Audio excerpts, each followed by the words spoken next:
Olá, galerinha do 7º ano, sou a professora Beatriz Carvalho, a professora de História de vocês. E hoje nós vamos para a nossa aula número 64.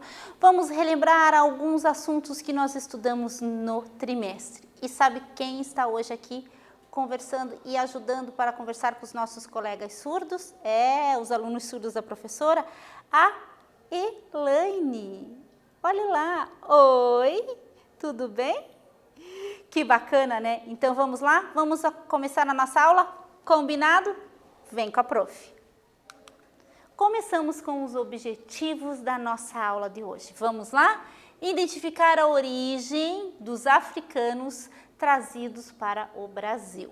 Reconhecer as contribuições culturais dos africanos para a nossa cultura brasileira. Mas, como sempre, nós damos uma lembrada e retomamos a matéria da nossa última aula. Quais foram? Características dos novos tratados territoriais e assinatura do Tratado de Madrid e a Guerra Guaranítica.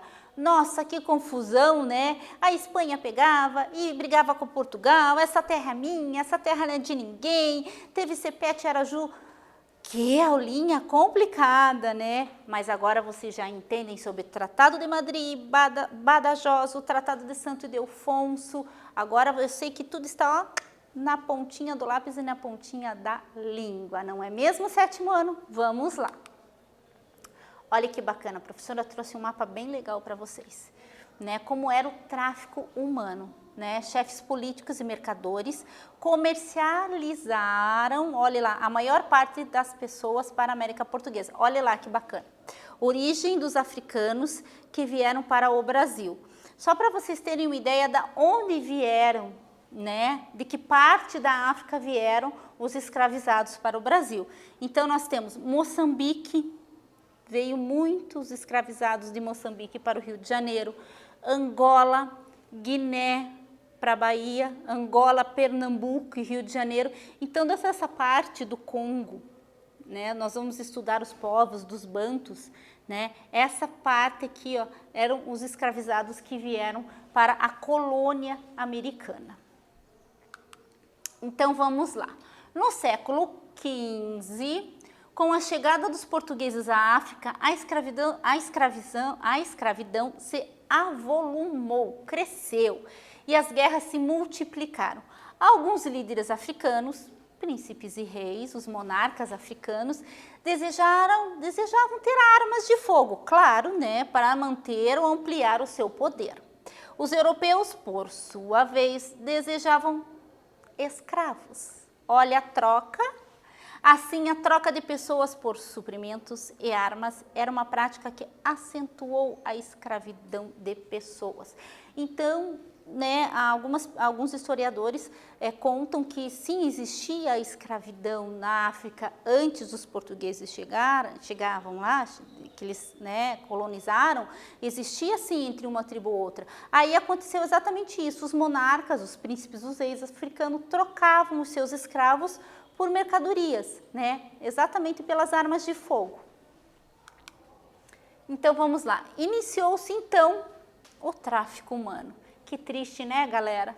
Com o objetivo de conseguir prisioneiros para trocá-los por armas de fogo, no século XVIII, o comércio do Rio de Janeiro, Recife e São Paulo era suprido por escravos que vinham de Moçambique, da costa leste africana, que a professora mostrou no outro mapa. Então, vamos continuar. Os povos africanos trazidos para o Brasil são originários de diversas regiões da África. É importante, 7º ano, a gente relembrar isso daqui, porque também é conteúdo de Enem e de vestibular. E normalmente a gente estuda pouco a história da África, então vamos relembrar, vamos descobrir as origens da nossa nação. África Ocidental, Iorubás, Nagô, Quetu e Igba. Gegés, Eye e Fon são as etnias, tá? Fante, Axante, conhecidos como Mina, povos islamizados, Peus, Mandigas e Auzás. São nomes difíceis no começo, mas depois a gente se acostuma. África Central, Bantus, Bakonko, Mibundo, Ovibundo, Baiolo, Willy, conhecido como Angolas, Congos, Benguelas, Cabindas e Loangos. Sudeste da África Oriental, Tongas e Xanganas, entre outros, conhecidos como Moçambiques. É importante a gente conhecer isto também e saber a origem deles, porque tudo isso eles trouxeram uma herança cultural que hoje, claro, está enraizado na nossa nação, na nação brasileira. Mapa de desembarque. Por que a professora trouxe esse mapa, professora? Para vocês entenderem o quanto cresceu o tráfico humano. Olha lá, número de escravos africanos no Brasil. No período primeiro, 1701 a 1710, e o segundo de 1801 a 1810. Então, olha, não dá 100 anos, né? 90 anos, 89. Então, olha aqui, ó, para vocês terem ideia, no começo, olha como era pouquinho. Menos de 500 mil, uns 250 mil, menos ainda 200. De repente, em 1801, olha só, subiu de uma certa forma que foi para quase 2 milhões. Isso de 1801 a 1810 são 9 anos só, galera. Olha só, quase 2 milhões. É muita gente, são muitos negros escravizados. Então, vamos para uma atividade? Vamos lá? De quais regiões da África foram trazidos os povos para o Brasil? África do Sul, África Central e África Meridional, África Central, África Ocidental e Sudeste da África Oriental, Sudeste da África Oriental, África do Sul e África Meridional. Com calma, sem pressa, vamos lá, leiam novamente a questão, pensem um pouquinho que daqui a pouco a professora volta e corrige para vocês.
E aí, galera, vamos corrigir? Vamos lá? A, B, isso mesmo, vamos continuar. Os povos bantus, agora nós vamos entrar, né, exatamente com as etnias que vieram para o Brasil. Na África Central, ao sul do deserto do Saara, viviam os bantus, povos que possuíam uma origem comum e falavam línguas denominadas de bantas. Então, eram vários povos que falavam a mesma língua, o mesmo idioma. Por volta de 1500 a.C., olha só, os bantus deslocaram-se de onde hoje é a República dos Camarões para o centro, leste e sul do continente africano. Era uma civilização bem grande. Né? Os povos bantus, como era a economia desses povos? Eles eram agricultores, porém eles tinham o domínio da produção do ferro, que era usada por eles para fazer instrumentos de trabalho e algumas armas de guerra, o que os colocava em vantagem sobre alguns outros povos, exatamente por eles possuírem, né, conseguirem lidar com o ferro. Agora, os bantus no Brasil. A maioria dos milhões, como nós vimos naquele mapa, né? Depois de 1801, quantos negros escravizados vieram para a colônia? Que foram trazidos para o Brasil para serem escravizados entre os séculos 16 a 19, eram falantes das línguas bantas, como quimbundo, kikongo e umbundo.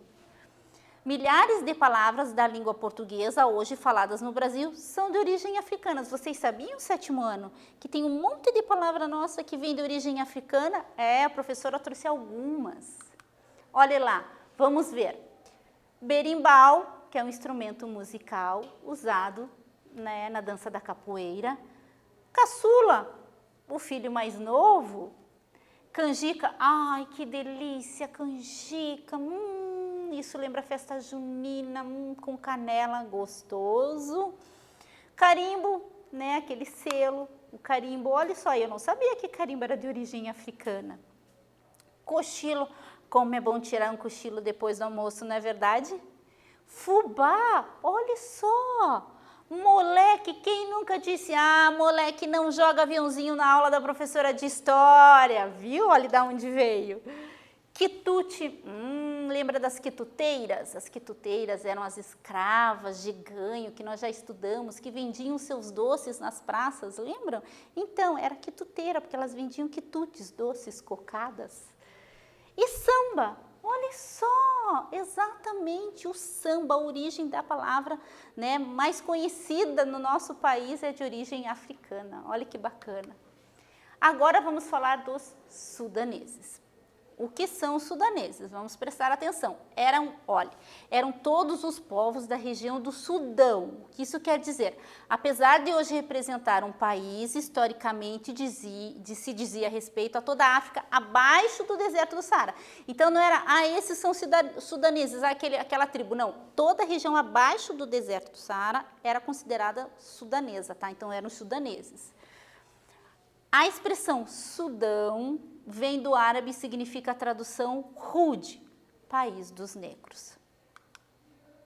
Os sudaneses dividiam-se em 3 subgrupos: Iorubás, Gegés e Fanti-Assantes. Esse grupo tinha origem do que hoje é representado pela Nigéria, Dahomey e Costa do Ouro. E seu destino na escravização geralmente era a Bahia. Principalmente os iorubás vieram para Salvador. Olha lá, vamos falar deles então. Nas terras da África Ocidental vieram os povos igualmente importantes na formação cultural do Brasil. Entre esses povos estavam os iorubás. Uma civilização marcadamente urbana, lembra que os bantus eram agricultores? Então, os iorubás não, eles eram urbanos, com cidades e ruas e avenidas e mercados bem movimentados. Então, eles eram comerciantes também. As principais cidades iorubás daquela época eram Ifé, Queto e Oió. Como era a economia, então? Era um pouquinho diferente da dos bantos, vamos lá. A economia dos iorubás vinha principalmente da onde? Do comércio. Os comerciantes circulavam por terras e pelos rios, carregados de produtos da floresta, além, claro, de couro, metal e marfim. Marfim era algo preciosíssimo na época, tão caro quanto ouro. Então, se um navio Manaus tinha, digamos, dentro, né, da mercadoria que estavam trazendo da África marfim, nossa, os piratas adoravam, né, os corsários ir lá e roubar, porque era preciosíssimo. Na cidade de Oió, capital política, haviam bairros especializados em curtumes, serralheria e fundição. Olha como eles eram adiantados, já existiam curtumes. Nesta época lá, também a serralheria e a fundição, quer dizer que eles dominavam também a produção de ferro. Iorubás no Brasil. Foi a partir do século XIX, quando os muçulmanos se expandiram para as cidades sudanesas, que os iorubás foram conquistados e foram escravizados e trazidos para o Brasil. Entraram principalmente pelo porto de Salvador, capital da Bahia, em um movimento que ficou conhecido como Ciclo da Costa da Mina, ou Ciclo de Benim e Dahomey. Os griots, olha que bacana, gente, isso é muito legal. Nós gostamos de história, não é verdade? Nós adoramos um contador de história e olhe da onde veio, da onde originou, olhe lá. Griots eram homens e mulheres encarregados de preservar e transmitir as histórias, conhecimentos, canções e mitos do seu povo. Eram procurados por reis africanos para serem os professores, todo professor é um contador de história, não é verdade? De seus filhos, ensinando arte, conhecimento das plantas, eles viviam muito das plantas, história, tradições e se tornando depois os conselheiros destes príncipes. Também haviam grilos músicos e os cantores que interpretavam as canções tradicionais de cada povo. Que bacana, não é? E a herança cultural? O que ele deixou para nós? O que eles deixaram de herança de legado? Vamos ver? Nas artes, em especial na música. A matriz iorubá é vista no Brasil, em especial em Salvador. E com o uso dos tambores, destacam-se os blocos Olodum e Ileaie. Quando eles descem a ladeira do Pelourinho no carnaval com seus tambores, gente, é um espetáculo maravilhoso, lindo de se ver. Assistam pela televisão, nós não podemos ir lá pessoalmente, infelizmente, mas assistam pela televisão, é riquíssimo, é algo lindo de se ver, não percam. Claro, nós temos também com o nosso sincretismo religioso, então eles trouxeram a sua religião, Candomblé e a Umbanda, que são religiões afro-brasileiras de matriz africana. Olha o que a professora trouxe. Dessa vez eu trouxe uma tela de Augustus Early, de 1824, negros lutando. Na realidade, ele colocou como se eles estivessem lutando, mas na realidade eles estavam dançando capoeira. Só que os brancos não sabiam disso. Vamos analisar essa obra? Vem com a prof. Vamos lá. Olha só. Dá para perceber que eles estão dançando e não estão se machucando, porque ó, o pé não chega a encostar no outro negro, né? Eles apenas estão dançando. Olha, todo o movimento da capoeira, da mão, dos pés. Aqui tem alguns machucados. Acredito que Augustus quis colocar alguns machucados nas costas desse escravo, mas provavelmente eram de chicoteadas, né? Aqui tem um soldado que provavelmente estava cuidando dos negros, assistindo, e algumas outras negras também assistindo. E na realidade eles estavam dançando capoeira. Herança culinária, a parte mais gostosa, né, galera? Olha lá, o acarajé é uma especialidade gastronômica das culinárias africanas e afro-brasileiras.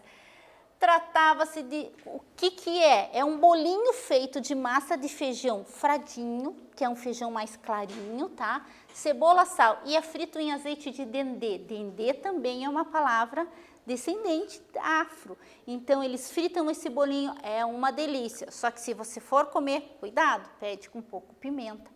porque eles colocam bastante pimenta e bastante coentro. Atividade, vamos lá? Rapidinho? A partir dos estudos realizados na aula de hoje, quais as heranças culturais africanas de origem iorubá encontramos em nosso dia a dia? Vamos ver? Vamos pensar com calma, copia em seu caderno, sem pressa, capricha, se não der tempo, não faz mal, vai lá no YouTube, vai lá no Classroom e revisa a aula da professora e copia com calma, combinado?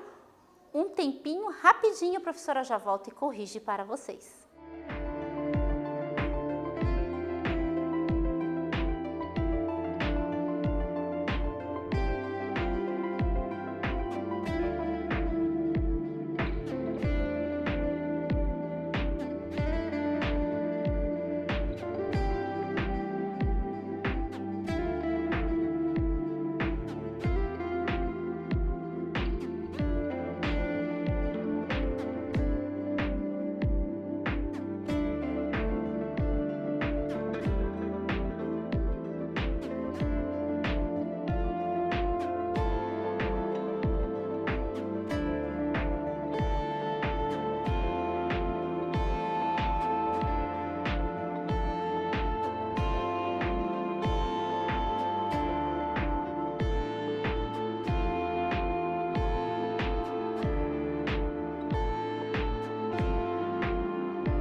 Então, galera, vamos lá? Vamos corrigir? Olha o que nós encontramos. Encontramos essa herança em danças, na música, na religiosidade e no sincretismo religioso. Na alimentação, como a acarajé, que a professora mostrou a foto, e em palavras da língua portuguesa que são de origem africana. E o que nós aprendemos nessa aula? A origem dos africanos trazidos para o Brasil e suas etnias, as contribuições culturais e sociais dos africanos para a cultura brasileira. Quanta coisa, quanta novidade, não é mesmo? Mas o que nós temos que tirar dessa aula, galerinha, é a tolerância. O nosso povo é miscigenado, nós somos uma mistura, né, dos europeus, africanos, indígenas, então nós temos que ter tolerância em todos os aspectos, religioso, social, cultural, independente. Nós temos que aprender a respeitar o nosso próximo, respeitar o outro. Assim, com certeza, o nosso mundo ficará bem melhor, não é verdade? Então, a professora, com saudade, espera vocês sem falta para a próxima aula. Combinado? Combinado? Até lá!